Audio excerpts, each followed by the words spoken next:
তো আমরা যখন নামাজে দাঁড়াই, আমরা অজ্ঞতার কারণে আমাদের যার যে সূরা মুখস্থ আছে, নামাজে দাঁড়িয়ে সেই সূরা পড়ে কিন্তু নামাজ শুরু করলাম। পবিত্র কোরআন 30 পারাই, কোরআনের মধ্যে 6236 আয়াত আছে, আছে না নাই? এবং বিভিন্ন বিষয়ের উপরে আয়াতগুলা নাযিল হয়েছে।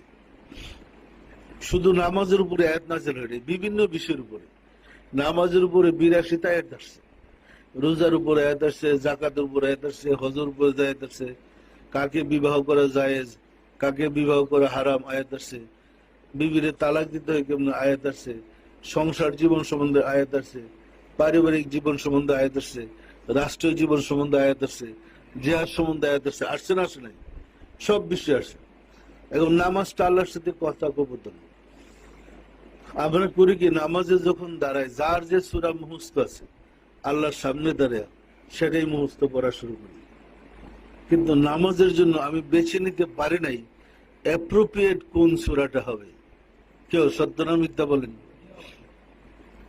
যেমন স্ত্রীর সাথে ঝগড়াঝাটি মনোমান্য ইসলামী বিধান অনুযায়ী বিবিকে তালাক দেওয়ার বিধান আছে, আছে না নাই? আমার এই সূরাটা মুখস্থ, নামাজে দাঁড়িয়ে বললাম আত-তাল্লাকু মাররাতাইন,